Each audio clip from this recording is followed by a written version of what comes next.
Bien-aimé Seigneur Jésus, notre Père et notre Dieu, voici Seigneur à ce moment, cet instant important pour nous.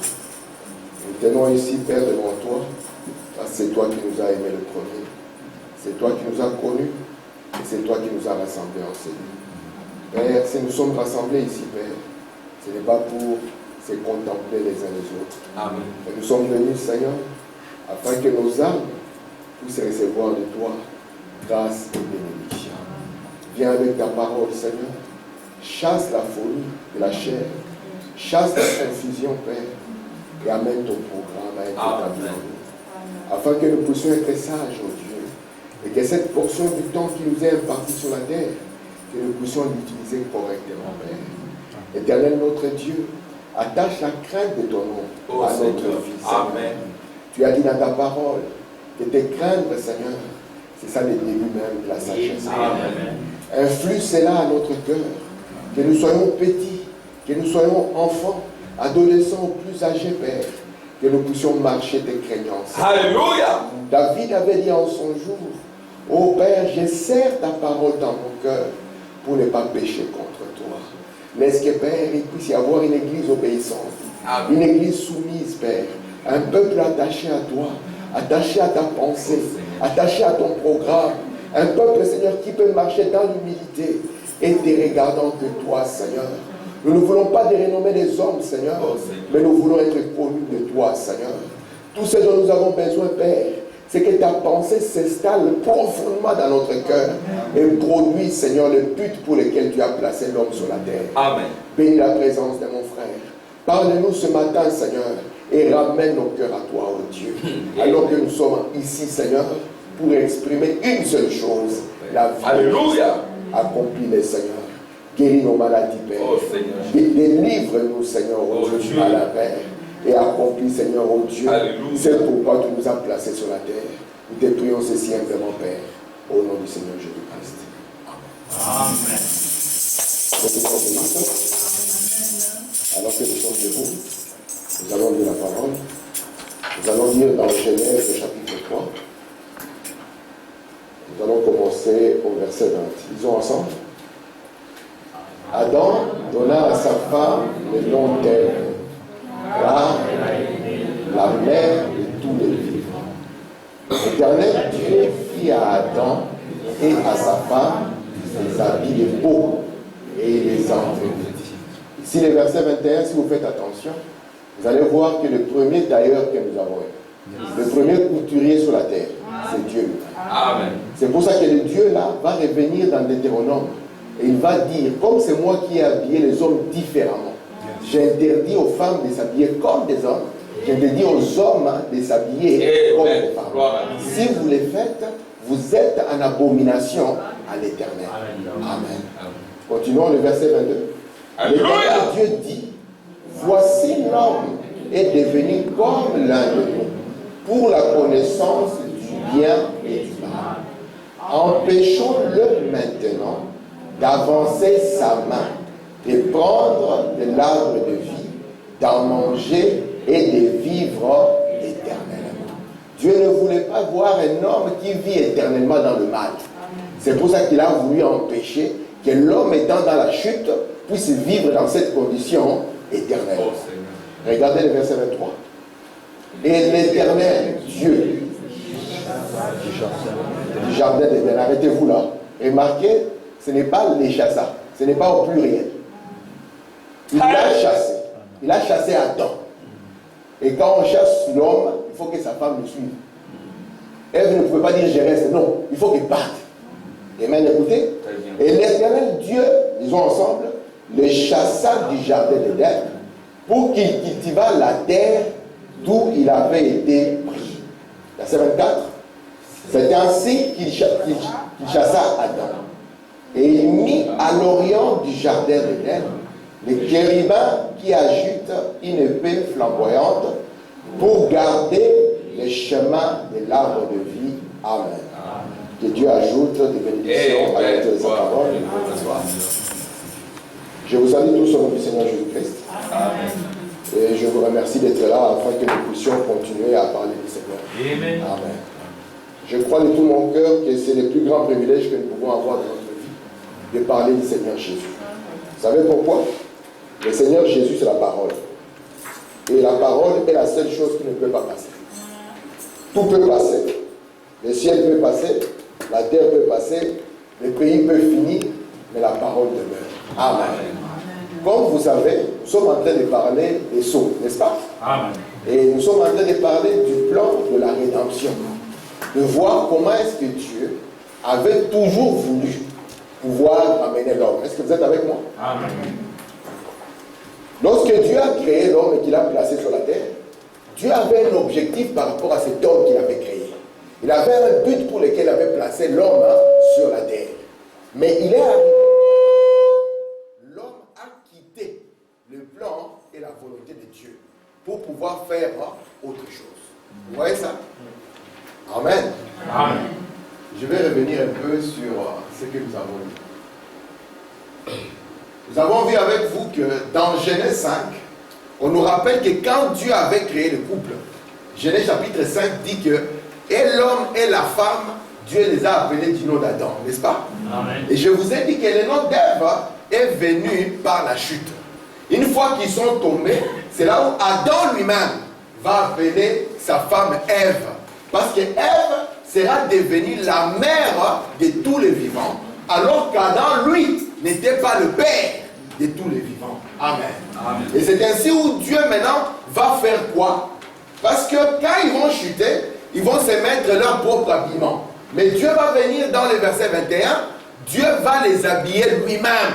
Et remarquez, Frère Branham nous dit, le point d'ici, c'est que Dieu avait sacrifié l'agneau. Amen. Amen. Et il va prendre maintenant la peau de l'agneau, la justice de l'agneau, il va les couvrir. Amen. Et Dieu va les chasser de sa présence. Et il n'y a pas une chose horrible que d'être chassé de la présence de Dieu. Nous avons vu le vendredi ici, Frère Branham nous parlant. Il nous a montré que beaucoup de gens arrivent à l'église, mais ils ne parviennent pas à entrer dans la présence de Dieu. Ils ne parviennent pas au point où ils rencontrent Dieu. Et aussi longtemps que nous ne rencontrons pas Dieu, cela est chaotique pour notre existence. Amen. Nous ne saurons pas prendre les vraies décisions. Nous ne saurons pas marcher comme il faut. Il nous faut d'abord premièrement rencontrer Dieu. Quand un homme rencontre Dieu, cela change même sa vision de la vie. Amen. Amen. Amen. Je vais dire... Alléluia. Amen. Soyez avec moi. Parce que nous sommes en train de parler de la rédemption. N'est-ce pas? Amen. Je prends dans la voie que Dieu, de Dieu qui a été créé pour nous. C'est, ici, on ne connaît pas exactement la date où Frère Branham avait prêché ça, mais ça a été prêché en septembre 1952. Frère Branham dit ceci. L'homme a toujours voulu suivre sa propre voie. Vous savez ça? L'homme est comme ça. Il aime suivre sa propre voie. Écoutez, dans les jardins d'Éden, Dieu avait créé un homme de telle façon qu'il n'est pas à se débrouiller pour quoi que ce soit. Donc quand Dieu a placé Adam, Dieu n'a pas placé Adam pour qu'Adam se débrouille. Vous comprenez ça? Amen. Dieu l'a placé pour qu'il n'ait pas à se débrouiller. Pourquoi? Parce que c'est un homme qui devait dépendre de Dieu pour tous ses besoins. Est-ce que ça va jusque là? Amen. Il continue. Dieu l'a créé parfait, mais l'homme a voulu sa propre voie. La voie de Dieu, c'est la parole. Vous comprenez ça? Amen. Et quand Moïse s'est tenu devant Israël, sachant que l'homme aime toujours sa propre voie, Moïse a dit à Israël, aujourd'hui je mets devant vous les deux chemins, le chemin de la vie et le chemin de la mort. Ça sera à vous de pouvoir faire votre propre choix. Frère Branham dit, la première des choses que Dieu vous donne, c'est sa volonté parfaite. Il dit, mais si vous insistez, vous comprenez? Seigneur, laisse-moi faire ça. Seigneur, laisse-moi faire ça. Il dit, Dieu vous laissera faire ce que vous voulez. Amen. Vous comprenez ça? Et vous allez quitter la volonté parfaite pour aller vous retrouver quoi? Dans une volonté permissive. C'est ça la voie de Balaam. Je continue. Il voulait essayer de forcer. Il voulait découvrir. La parole de Dieu était une protection pour lui. Mais lui, il voulait voir ce qu'il y avait au-delà de l'enclos. Il forçait, il voulait aller découvrir. Et puis, aussitôt qu'il est tombé, voilà, nous avons examiné cela cette semaine dans cette étude des Écritures. Il s'est confectionné quoi? Il s'est confectionné quoi? Il s'est confectionné une religion. Vous comprenez ça? C'est pour ça que dans la Bible, vous allez voir que Adam, quand il a découvert qu'il était nu, qu'est-ce qu'il a fait? La Bible nous dit qu'il a fait un tablier de quoi? Des feuilles de figuier. Il faut même dire, une religion signifie quoi? Une religion signifie une couverture. Je continue. Il n'a pas attendu que Dieu lui en donne une. Il s'en est confectionné une lui-même. Mais il a découvert que sa religion, virgule, sa couverture n'avait pas marché. Ça a toujours été ainsi avec l'homme. Aussi longtemps que Dieu n'était pas là, cette religion semblait bonne. Mais il devait arriver un moment où Adam devait être dans la présence de Dieu. Amen. Et avec cette religion faite des mains d'hommes, il a découvert que cela ne peut pas marcher. Est-ce que vous êtes avec moi? Je continue. Il veut sa propre voix. Mais Dieu avait une voix. Dieu a un programme pour vous, mes frères. Son programme s'appelle le message de l'heure. C'est ça le programme de Dieu pour chacun de vous aujourd'hui. Mais l'homme a aussi sa propre voix. Il a ses propres raisonnements. Mais le programme de Dieu aujourd'hui s'appelle le message de l'heure. Regardez. L'homme s'était donc confectionné des feuilles de figuier. Et s'en est couvert, sa femme et lui. Mais quand il est venu rencontrer Dieu, il a découvert que cela ne marcherait pas. Ce qu'il vous faut aujourd'hui, ce n'est pas une religion faite des mains d'hommes. Ce qu'il vous faut aujourd'hui, c'est de trouver la voie de Dieu. Est-ce que vous comprenez ça? Il faut même dire, si ce n'était que la religion, alors Caïn aussi avait droit aux mêmes bénédictions. Mais ici, il ne s'agit pas que de la religion. Parce que lorsque nous prenons le temps de quitter chez nous et de venir ici, il y a un but que nous devons accomplir. Il y a un but pour lequel nous venons ici. Sinon, nous sommes en train de perdre notre temps pour rien. Nous ne venons pas ici simplement pour que nous puissions rajouter des gens à cet endroit. Non. Non. Faut madame dire, nous ne venons pas ici pour que vous deveniez des disciples de Tim et d'Armand. Non. Mais nous venons ici pour que vous parveniez à entrer en contact avec Dieu. Amen. Et quand vous entrez en contact avec Dieu, alors le but de Dieu est accompli. Amen. Est-ce que vous comprenez ça? Amen. Nous ne venons pas ici simplement en train de dire nous sommes des croyants du message et nous sommes contents. Non! Il y a un but plus élevé, plus grand, ça. Amen. C'est ce qui a amené Jésus à mourir. Jésus n'a pas mouru, Jésus n'a pas donné sa vie à la croix, il n'est pas mort pour que nous puissions faire simplement un petit coin appelé Rehoboth et être content. Est-ce que vous comprenez ça? Amen. Je continue. Regardez. Faut madame dire, je vous assure, amis, il y a eu plus d'un homme. Et il y en a ce soir qui arrivent au bout du chemin. Vous comprenez ça? Qui découvriront que cette petite religion superficielle à laquelle on s'accroche ne marchera pas. Rien de moins que la nouvelle naissance ne marchera. Parce qu'il va arriver un moment où un homme va arriver au bout de sa route. Un jour, je parlais il n'y a même pas longtemps, cette semaine, des anniversaires avec quelqu'un. Et la personne m'a dit, ma mère m'a toujours dit de ne pas fêter les anniversaires. Parce que l'anniversaire te rapproche de la mort. Moi, je lui ai dit, la mort pour moi n'est pas une fatalité. Parce que je suis conscient que ce qui a un début a une fin. Je lui ai dit, mourir n'est pas un problème. Parce que tout homme qui est sur la terre est un mortel. Et celui qui ne le comprend pas, il manque d'intelligence. Je lui ai dit, maintenant le problème est où?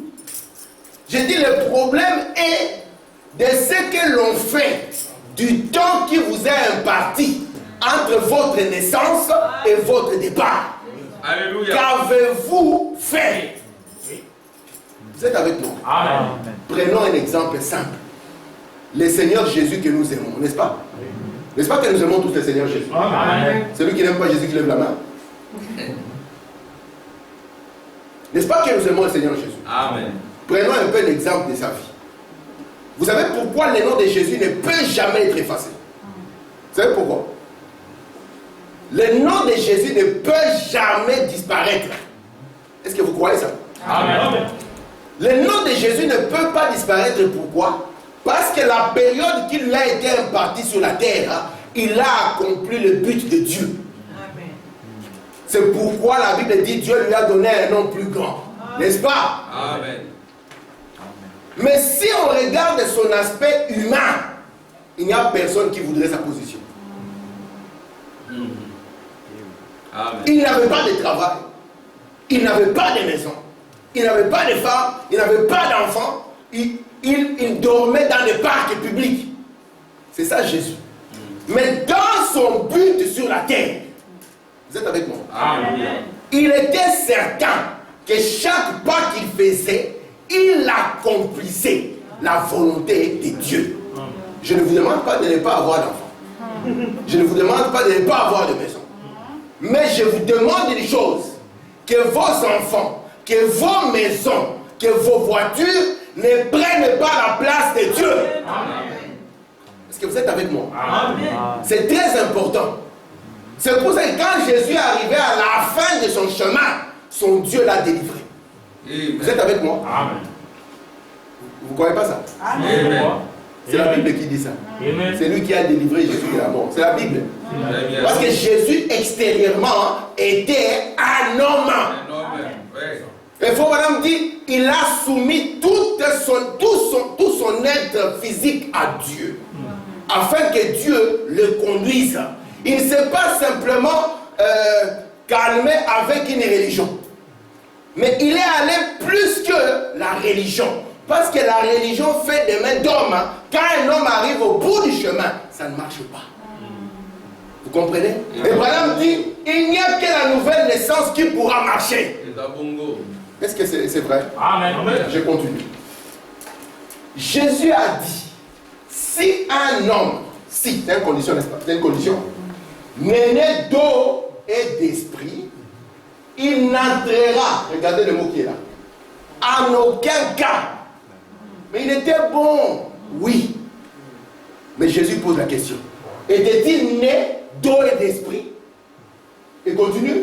En aucun cas, peu importe qu'il soit méthodiste, baptiste, presbytérien ou qui qu'il soit, il n'entrera pas à moins de naître de l'eau et de l'esprit. William Branham nous a montré que comme cette condition a été bafouée, chaque année qui passe, la condition des gens qui se disent des chrétiens devient pire. Peut-être qu'ils ont encore plus de connaissances, oui, mais la condition, leur état devient pire. Il suffira d'une petite épreuve et vous allez voir qu'ils n'ont jamais rencontré Dieu. Il suffira d'un petit problème et vous verrez que ces gens n'ont jamais connu qui est Christ. Parce qu'on connaît quelqu'un quand il est en face des problèmes. Frère Branham dit, lorsque vous venez à Dieu, il faut que Dieu vous teste. Il faut qu'il voie de quoi vous êtes fait. Amen. Si on vous a dit qu'en venant, en croyant la parole, tout sera bon pour vous, on vous a menti. Frère Branham dit, si vous croyez en Dieu, le diable va braquer les armes sur vous. Et on va voir quelle sera votre position. Amen. Parce qu'un fils, il demeure dans la maison. Et celui qui n'est pas le fils, il rentre chez lui. Amen. Vous êtes avec moi? Amen. Je continue. Naître, parce que c'est Jésus ici, hein, il n'entrera pas à moins de naître d'eau et d'esprit. Maintenant, regardez pour un. Naître veut dire être changé. Amen. Amen. Il doit mourir avant de pouvoir naître de nouveau. Vous devez donc mourir à vous-même. Le message, ce n'est pas comme quelqu'un qui fait des courses dans un supermarché. Quand vous faites des courses dans un supermarché, vous entrez avec votre caddie, n'est-ce pas? Dans le supermarché, vous regardez, j'ai besoin de maïzena, vous prenez. La farine, je prends. Le riz, j'en ai à la maison, je laisse. Ça, les épices ici, je ne veux pas. Le message, ce n'est pas ça. Le message, vous venez, vous prenez tout. Ou vous ne prenez rien. Parce que le conseil de Dieu, c'est le seul moyen pour que ça vous aide. Amen. Vous devez arriver à un moment où vous dites, écoutez-moi mes frères, vous devez arriver à un moment où vous dites, où est-ce que j'en suis avec Dieu aujourd'hui? Ce n'est pas où j'étais avec Dieu hier, mais où est-ce que j'en suis avec Dieu aujourd'hui, now? Pas le Dieu d'hier, il est le Dieu de chaque jour, dans une expérience renouvelée chaque jour. Où est-ce que j'en suis? Hier, j'ai marché avec Dieu, mais aujourd'hui, où j'en suis moi? Sinon, on sera pire d'année en année. Amen. Vous êtes là? Amen. Nous parlons de la rédemption, n'est-ce pas? Amen. Écoutez, comme on dit, tous les fils de Dieu doivent être comment? C'est écrit là. Tous les fils de Dieu doivent être comment? Amen. Oui, oui. Écoutez, faut maintenant naître de la parole et de l'esprit. Et regardez ce que ça va faire. Naître de la parole et de l'esprit nous ramène à la parole parlée de nouveau. C'est comme si Dieu est en train de dire encore, faisons l'homme à notre image. Regardez, comme dans Jean 3. Dans Jean 3, c'est là où Nicodème vient à Jésus. Et Jésus lui dit, si tu n'es né ni d'eau d'esprit, tu ne verras pas le royaume. Tu ne le comprendras pas.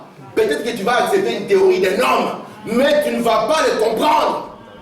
Tu n'en tireras pas de bénédiction. Écoutez, naître de l'eau et de l'esprit, qu'est-ce que cela a pour conséquence? Regardez la conséquence.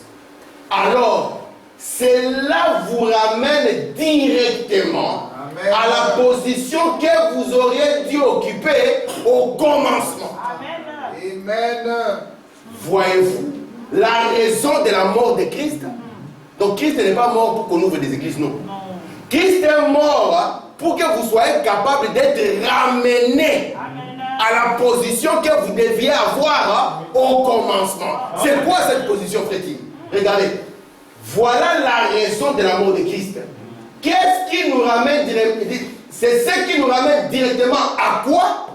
À être des fils de Dieu. Est-ce que vous êtes avec moi? Amen. Un fils de Dieu. Au travail, on sait l'identifier. Même quand il ne le dit pas. Tu peux être calme et tu ne dis rien. Et ces gens sauront que toi, tu es un croyant. Amen. On peut déposer une littérature qui parle de Dieu. Et à un moment, quelqu'un va le trouver, il va prendre, il va venir vers toi. Il dit, je suis certain que ça c'est à toi. Vous êtes avec moi? Amen. Parce que une fois que vous naissez d'eau et d'esprit, cela vous ramène à ce que vous devez être. Vous devez être des fils et des filles de Dieu. Amen. Rater ça, c'est rater le but. Amen. Est-ce que ça va? Amen. Je ne serai pas très long. Vous allez me supporter? Amen. Parce que j'aimerais que nous puissions revenir à la pensée de Dieu. De manière que quand les sceaux sont ouverts, que nous contemplons ça, nous devenons ce que Dieu voulait lorsqu'il voulait projeter son programme vis-à-vis de son peuple. Amen. Amen. Amen. Regardez Florana. Eh bien, aussitôt qu'Adam s'était rendu compte qu'il avait péché, il savait qu'il devait se tenir dans sa présence. Écoutez, alors, ou dans la présence de Dieu, il s'est confectionné un tablier en feuilles de figuier et il est allé derrière le buisson. Mais quand Dieu est apparu, il a dit, Adam, où es-tu? Et Adam ne pouvait pas se présenter. Pourquoi? Il s'est rendu compte au moment de rencontrer Dieu que la religion qu'il s'était fabriquée ne subsisterait pas dans la présence de Dieu. Eh bien, j'aimerais que vous vous serviez de cette pensée comme fondement maintenant. Amen. La religion élaborée par soi-même, faite des mains d'hommes, ne subsisterait pas quand il devait faire face à Dieu. La guérison, elle est passagère. Même si vous mourrez compris, vous ressuscitez, vous partirez encore. Parce que Jésus a ressuscité Lazare. Amen. Mais Lazare aujourd'hui n'est plus là. Mais il devait entrer dans la présence de Dieu. Amen. Et comment y entrer si vous n'avez pas d'expérience avec Dieu? Juste par le fait d'avoir appartenu à un groupe, d'avoir adhéré à une église. Cela ne suffit pas, mes frères. Cela ne tiendra pas. C'est pour ça que vous allez voir d'année en année, les chiffres des femmes vont monter. Les histoires qu'on ne citait pas dans les messages, on va les citer. Pourquoi? Parce que les gens ne sont pas venus jusqu'au point de mourir complètement. Amen. Afin que Christ puisse avoir le chemin. Amen. Vous êtes avec moi? Amen. Regardez. Frères et sœurs, c'est pour madame qui parle. J'ai 20 ans de ministère. J'ai tenu dans mes bras des gens qui se mouraient. J'en ai vu de toutes sortes de confessions. Comprenez? Oui. Amen. J'en ai vu avec des religions faites de mains d'hommes. Quand on arrive au bout du chemin, cela ne marche pas. Écoutez le prophète. C'est vrai. Je les ai vus alors qu'on les entendait crier et se débattre contre les démons. Ils étaient même censés être quoi? Et d'autres? Ils étaient même censés être des diacres et d'autres des prédicateurs. C'est vrai. Alors je les tenais dans les bras. Au moment où ils levaient les mains, ils disaient, frère, madame, tenez-moi les mains. Et après cette citation, frère, madame commence à chanter. Il dit, quel jour de gloire quand j'ai donné ma vie à Christ. Alléluia. Vous comprenez ça? Il dit, j'en ai vu les gens en train de partir. Continuez, frère, madame. Ici, dans pourquoi je suis un saint exalté. Frère, madame croyait qu'il était un saint exalté. Un holy roller. C'est lui qui se déroule par terre quand l'esprit les saisit. Regardez, paragraphe 33. Frère, madame dit, eh bien, je vous assure, cela représente quelque chose quand un homme est réellement né de nouveau de l'Esprit de Dieu. Il est connu par qui? Frère Madame a dit, moi, je ne serai pas dans le Ouzou. Comprenez ça? Qui est qui? Si vous prenez le Ouzou, vous ne verrez pas. C'est exactement comme les âges de l'église, comme ils ont été dessinés. Si vous prenez même les dictionnaires, vous verrez que de Paul jusqu'à Wesley, ils sont là-bas. Mais arrivé à Branham, blackout. Mais il dit, lorsqu'un homme est réellement né de Dieu, il est connu, mais il est connu de Dieu. Il dit, un trait de personnalité de Dieu est en lui. Amen. C'est pour ça qu'en cas de problème, vous allez voir ça. Amen. À quoi vous servirez toute votre connaissance si en cas de problème, on voit autre chose? Comprenez ça? Il sait qu'il va simplement du ridicule au sublime. Vous comprenez ça? De la nature charnelle à la nature divine. Je continue. Amen. Il n'a pas peur de la mort. Il a peur de la mort? Non. La mort ne lui inspire aucune peur. C'est pour ça que Paul a dit, mort, où est ton aiguille?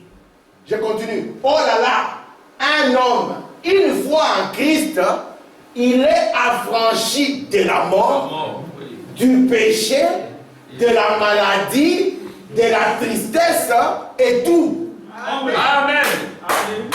Nous ne venons pas ici pour que Dieu nous guérisse simplement, non. Mais une fois qu'il nous guérit, qu'est-ce que nous faisons? Nous ne venons pas ici simplement parce que nous avons peur de l'enfer, non. Nous devons en arriver au point où nous aimons Dieu, peu importe ce qui arrive sur notre chemin. Où nous disons, Seigneur, je t'aime et je te fais confiance. Alléluia. Vous comprenez ça? Amen. Nous devons atteindre ce niveau où nous aimons tellement Dieu, peu importe qu'il nous donne ou qu'il ne nous donne pas. Amen. Paul avait une écharpe dans sa chair, n'est-ce pas? Il criait, Seigneur, délivre-moi. Seigneur, délivre-moi. Qu'est-ce que Dieu lui disait? Ma grâce me suffit. Amen. Et Paul a dit, qu'est-ce qui me séparera, moi, Paul, de l'amour de Dieu exprimé en Jésus-Christ? Amen. Je continue. Regardez ici dans Élie. Suivons ceci, c'est très bon. Paragraphe 25. Vous préparez le mariage. Parce que toute chose dans la vie doit être préparée, n'est-ce pas? Amen. Si quelqu'un veut se marier, qu'il est sérieux, il doit préparer ça. N'est-ce pas? Amen. Si par exemple tu es un prédicateur, tu dois prêcher, tu dois préparer ta réunion. Il faut par exemple dire un prédicateur sérieux devait se retirer pour aller prier. Amen. Tu ne peux pas rester tout le temps avec les gens et puis tu débarques et tu montes à la chaîne. C'est pas ça la voie de Dieu. Toute chose sérieuse doit se préparer. Amen. Alors il faut leur dire, vous préparez le mariage. Vous dites, pourquoi dois-je me préparer? Pourquoi dois-je commencer à me préparer à rencontrer Dieu? Prédicateur, de quoi parlez-vous? Vous préparez un mariage. Vous pouvez être déçu par cela, n'est-ce pas? N'est-ce pas? Amen. Est-ce que je mens? Non.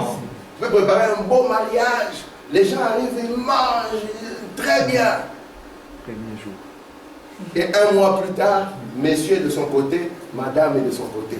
Ce que j'ai dit n'est pas une histoire comme ça. C'est une histoire que moi et ma femme, nous avons vécue. On fait d'abord le premier mariage en Europe. Deuxième mariage en Afrique. Vous voyez combien ça coûte là? Et on amène tout le monde. Mariage comme on n'a jamais vu. On écoute, on pose la question 2-3 mois plus tard. Comment ça va? Papa est à gauche, maman est à droite. Il faut quand même dire, vous pouvez être déçu par cela. C'est vrai. Amen. Regardez. Oui, vous pouvez dire, je me prépare pour une grande réunion quelque part. Ou l'une ou l'autre chose. Vous pouvez être déçu par cela. Mais il y a une préparation pour laquelle vous n'allez pas être déçu. C'est que vous devez rencontrer Dieu chacun de vous. Amen. Alléluia. Et mon but, c'est que vous puissiez les rencontrer avant. Durant la période de temps qui vous est impartie. Que vous puissiez arriver au point où vous les rencontrez. Vous êtes avec moi? Amen. Afin qu'il change votre pensée. Afin qu'il change vos intentions. Afin qu'il vous change au plus profond de vous-même. Parce que c'est ce qui vous fera du bien. Amen. Je peux continuer? Amen. Comme on a dit. Ainsi, ce qui me fait penser, chaque fois, je sais que je vois un cheveu blanc. Qui a vu un cheveu blanc? Levez les mains. Seigneur, levez les cheveux blancs. Hein? Non, mais levez les mains, je vais voir vos mains. Mamie, pas les cheveux blancs. Parce que si je vous laisse comme ça, vous serez comme des robots. Et je veux que vous puissiez participer à la réunion. Amen. Regardez, quand on dit, chaque fois je sais que je vois un cheveu blanc. Donc les cheveux blancs nous parlent. Vous savez ça? Ça est un langage. Quand on dit, cela me dit. Donc les cheveux blancs te dit. Je dois me préparer à rencontrer Dieu. Amen. Amen. Donc que tu l'as vu sur toi ou sur quelqu'un d'autre, ces cheveux blancs te disent, tu dois te préparer à rencontrer Dieu. Chaque fois que j'entends une sirène, j'espère que vous avez entendu une sirène. Amen.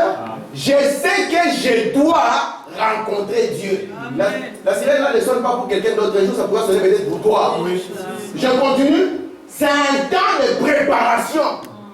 Chaque fois que j'entends parler de la mort ou de n'importe quoi, c'est un temps de préparation. Dieu prépare.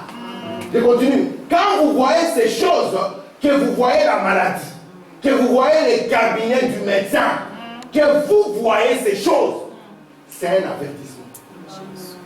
Vous êtes là? Je continue. Préparez-vous à rencontrer Dieu, car c'est proche. La vie d'un homme, elle a été selon Dieu. On a donné 70 ans à un homme. Et au plus fort, ils peuvent dépasser. C'est rien 70 ans. C'est juste quelques tours de soleil. Amen. Amen. Lorsque vous atteignez 40 ans, vous vous regardez comme ça, vous regardez vos photos comme vous étiez bébé, vous regardez votre grand frère, comment vous vous dirigez ensemble pour devenir des quinquagénaires, vous n'arriverez pas. Écoutez, vous voyez un homme, un jeune homme ici cette semaine, un jeune homme, regardez encore. On dirait que ça n'a pas fait un temps. Le voici décrépit. Quand on s'est rencontré avec frère Lévi, on avait les cheveux. On était fiers. On allait chez le coiffeur. Moi, je ne vais plus chez le coiffeur. C'est terminé. Et pourtant, ça n'a pas fait longtemps. Demandez à Philippe, ça n'a pas fait longtemps. On se voit, on commence à décrépir. Voilà, ses cheveux grisonnent. Et la belle jeune fille, elle flétrit. C'est un avertissement. Amen. Préparez-vous à rencontrer Dieu. Amen. Il dit oui, oui. Et tout ce qui vous indique cela témoignera contre vous au jour du jugement. N'as-tu pas vu des cheveux blancs? N'as-tu pas entendu un bébé pleurer? Ça vous dit aussi, préparez-vous. Quelqu'un d'autre est en train de venir prendre votre place. Préparez-vous. Vous êtes là? Quand j'atteindrai le bout du chemin, et que vous atteindrez le bout du chemin, Alléluia. que nous arrivons. Oh Dieu. Frère Amar est en train de parler d'un frère qui a son âge. Ils ont été ensemble. Tout cela nous parle. Nous ne devons pas être des gens qui ne sont pas intelligents. Et quand ça arrive, ça ne veut pas dire que Dieu ne nous aime pas. Ça veut dire que notre temps est arrivé au bout. Amen. D'abord, je vous ai enseigné ici à être sage pour que vous puissiez parcourir votre temps. Parce que si vous n'êtes pas sage, même Dieu peut raccourcir votre temps. Oui. Vous êtes avec moi? Amen. Je continue. Dieu fera que tout ici, les arbres, il fera que chaque avertissement s'élève contre nous au jour du jugement. Regardez maintenant ce qui est encore plus grave. Même les cris des méchants vous condamneront. Je continue. Quand les cris des méchants qui sont en enfer, quand vous vous tiendrez là et direz, je n'avais pas, je voulais faire le bien, il y en aura des millions en enfer qui diront, tu dois les condamner. Car j'avais eu la même intention de faire du bien. Mais tu m'as envoyé ici en bas. Tu ne seras pas juste, oh Dieu, si tu ne laisses s'en tirer avec cela. C'est un avertissement. Nous avons même un privilège d'avoir un endroit où on peut nous parler de cœur à cœur. Oui. Combien de gens passent ici et ils ne savent pas qu'un cheveu blanc est un avertissement. Les jeunes disent ce sont des vieux. Ils ne comprennent pas que c'est leur futur. Et que Dieu est en train de dire l'occasion qui vous est donnée n'est pas impartie. Utilisez-la intelligemment. Amen. Et regardez au modèle de Jésus. C'est ça. Vous êtes avec moi? Amen. Oh Seigneur. De quoi s'agit-il? C'est Dieu qui vous avertit. Préparez-vous à rencontrer Dieu. Soyez comment? Soyez prêts. C'est Jésus qui l'a dit, non? William Branham dit, même si les cieux sont ouverts, aimez Jésus. Il dit, vivez votre vie comme si Jésus viendrait vous chercher maintenant. Même si les cieux sont ouverts, ne quittez pas les principes de Dieu, non. Demeurez dans la pureté, demeurez dans la sainteté, attachez la crainte de Dieu à votre cœur. Amen. Alléluia. Pourquoi devais-je me préparer à rencontrer Dieu, frère Branham? Je suis jeune. Ah non, frère. Quelques tours de soleil, tu vois, les cheveux commencent à partir. Tu commences à chercher maintenant des produits à 10 chutes.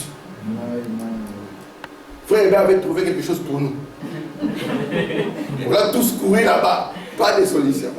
Peut-être que ça a marché chez lui. Pour moi, ça continue à tomber. J'ai vu que le docteur n'a pas été la solution à mon problème. Frère Amar aussi a son secret. Et quand nous allons chez le coiffeur, surtout frère Amar, il ne faut pas coiffer devant, il faut coiffer ailleurs. Vous êtes avec moi? Amen. Regardez. Faut le dire, pourquoi devais-je me préparer à rencontrer Dieu, frère Branham? Frère, vous vous préparez pour un mariage, n'est-ce pas? Même quand nous savons que nous avons un mariage, nous allons chercher comment nous allons nous habiller, nous allons sortir, n'est-ce pas? C'est pour ça que ces jours-ci, j'ai dit à ma femme, j'ai dit, oh, qu'est-ce qui arrive dans le message de frère Branham? Quand il s'agit de mariage, c'est maintenant, on voit maintenant tous les esprits sortir. Nous avons les jeunes maintenant, les pantalons montent, on n'a plus les chaussettes, on porte des souliers bizarres dont frère Branham avait parlé. J'ai dit, où est-ce que ces jeunes gens ont tiré le modèle? Ils n'ont pas tiré le modèle du messager. Amen. Le mariage des sœurs, on dit c'est l'occasion de se rendre belle. Frère Branham dit, qu'est-ce que ça signifie la beauté? Il dit, c'est avoir un esprit à s'asseoir dans des réunions comme ça pour écouter la parole. C'est ça la beauté. Amen.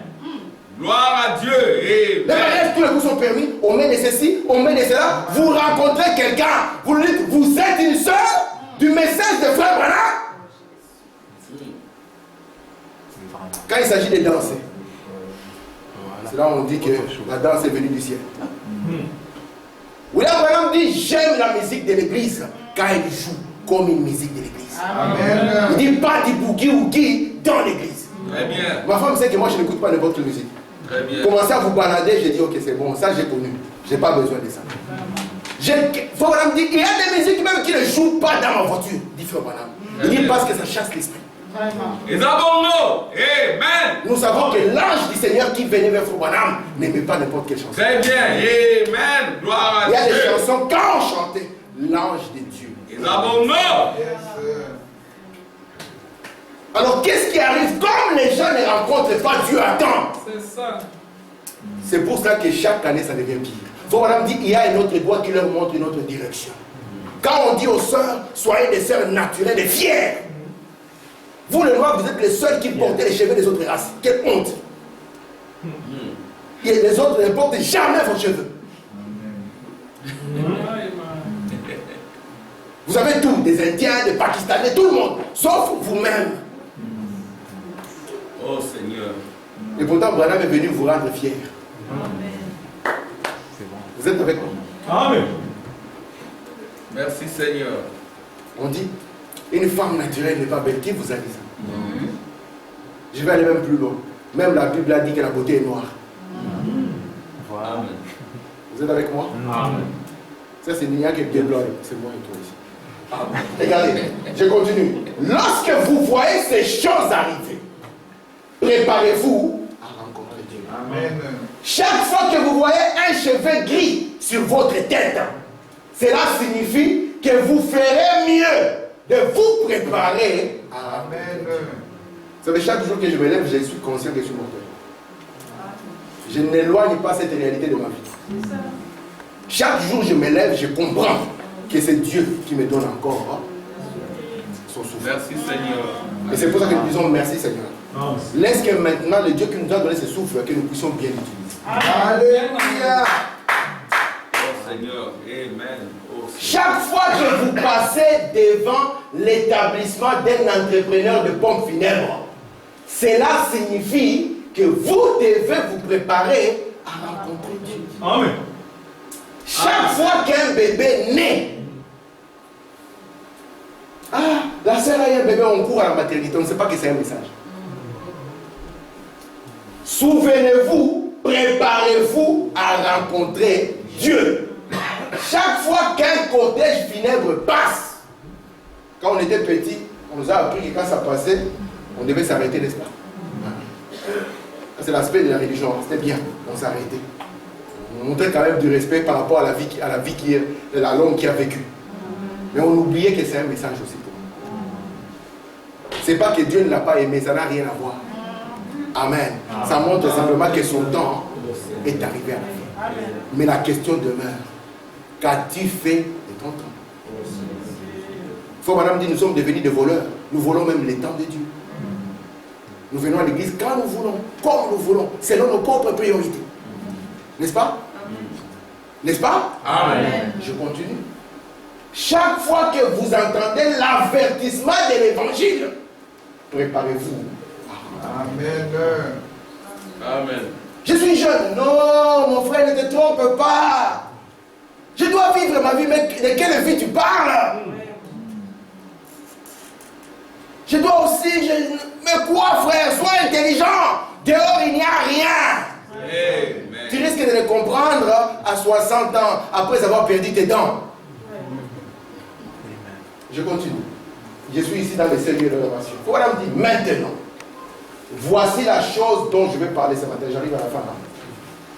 Dieu n'a qu'un seul lieu où l'adorateur peut rencontrer Dieu. Vous voyez, il n'a qu'un seul lieu. Vous êtes avec moi? Amen. À travers les âges, beaucoup ont cherché ces lieux secrets de Dieu. Ça s'appelle, c'est un lieu secret. Vous êtes là? Amen. À travers tous les âges, même Job a voulu savoir où il demeurait. Amen. Si seulement je pouvais aller à la maison, à sa maison, et frapper à sa porte. Quel jour? Job a voulu découvrir la demeure de Dieu. En effet, c'est là que Dieu et sa famille, ils font quoi? Adorent ensemble. Vous savez que Dieu adorait. Amen. Amen. Et à l'ouverture de son, nous avons vu qu'il y a l'adoration. Dieu et sa famille se trouvent dans les vrais lieux. Et ces lieux, c'est Christ. Amen. Faut vraiment dire c'est le seul lieu où Dieu place son nom. Amen. Et le mystère Christ est dans l'épouse. Parce que c'est en elle que se trouve son nom. Amen. En elle se trouve son adoration. En elle et en elle. Est-ce qu'on a dit que c'est dans l'église? Non. Comment vous devez entrer en Christ? Il faut vraiment dire le but pour lequel Jésus est mort. Vous devez passer par la justification, par la sanctification, par le baptême du Saint-Esprit jusqu'au Saint-Esprit. Amen. Alléluia. Ma question est simple. Si maintenant, en sortant à cette porte, chacun de nous devait rencontrer Dieu, quel serait notre rapport? Mon frère, ma soeur, si on devait sortir d'ici, ce n'est pas que je vous fais peur, non. Il faut vraiment dire un chrétien né de nouveau n'a pas peur de mourir. Amen. Si nous devions arriver au bout de notre vie, parce que même si nous sommes malades, Dieu nous guérit, nous disons merci Seigneur, n'est-ce pas? Amen. Mais nous ne disons pas simplement que nous allons abandonner la parole. Nous allons nous attacher à la parole. Parce que tout passera, même la guérison, même la prophétie. Amen. Mais la seule chose, c'est la parole. Et si la parole de Dieu ne nous change pas, qu'est-ce qui peut nous changer? Parce que la seule chose que Dieu a comme dit, Alléluia. c'est sa parole. Gloire à Dieu. Vous êtes avec moi? Amen. Parce que la situation devient de plus en plus grave. Et si nous n'entrons pas en Christ, amen. Si frère, vous n'êtes pas justifiés, vous devez venir par le même chemin que Jésus est venu. Vous comprenez? Il faut vraiment dire, quand vous appartenez à une dénomination, simplement, vous mourrez. Mais vous devez faire un pas d'atteindre le point où vous connaissez Dieu personnellement. Amen. Où vous l'avez rencontré. Qu'il vous donne ou qu'il ne vous donne pas. Vous savez qu'au-delà de ça, j'aime le Seigneur. Vous êtes avec moi? Amen. J'aime mon Dieu. Au point que rien ne peut me séparer. Et que je vais marcher pas à pas avec ce Seigneur. Merci Seigneur. Vous êtes avec moi? Amen. Job a voulu découvrir la demeure de Dieu. Comme vous et moi, nous voulons découvrir la demeure de Dieu. C'est là que Dieu et sa famille adorent ensemble. Nous voulons faire partie de la famille de Dieu. Et ceux qui font partie de la famille de Dieu, ils sont appelés des fils et des filles de Dieu. Amen. C'est pour ça que quand Jésus est venu devant les gens et qu'il leur a dit qu'il appartenait à cette famille, cela les a trouvés. Mais Jésus a demandé, Amen. Amen, que tous ceux qui devaient venir devaient naître de la parole et naître de l'esprit. Vous comprenez? C'est ça, naître de l'eau et naître de l'esprit. Vous comprenez ça? Amen. Et une fois que vous naissez comme ça, vous allez faire partie de la famille de Dieu. Amen. Et ça doit être le plus grand désir de notre cœur. Seigneur, tout autour de moi me parle. Mais où est-ce que j'en suis? Tu as ouvert les seaux, tu as fait ta part. Seigneur, où est-ce que j'en suis? Oh Seigneur. Seigneur, si ça devait arriver, on n'a jamais dit qu'il n'y a que les vieux qui peuvent partir. N'est-ce pas? Même un jeune peut partir. Même un bébé peut partir. Vous êtes avec moi? Amen. Si je devais arriver au bout de mon chemin, quel serait mon rapport? Qu'est-ce que j'aurais fait de la période de temps que tu m'as donné? C'est pour ça que la Bible a dit, nous devons racheter le temps. Être plus intelligent. Un cheveu blanc nous parle. Un arbre nous parle. Un bébé nous parle. Tout autour de nous nous parle. Tout autour de nous nous parle. Amen. Lorsque nous voyons une entreprise de pompes funèbres, ça nous parle. Lorsqu'un corbillard passe, ça nous parle. Lorsque nous voyons un cimetière au loin, ça nous parle. Tout autour de nous nous parle. Puissions-nous être intelligents et que Dieu nous fasse grâce. Amen. Que Dieu vous bénisse. Amen.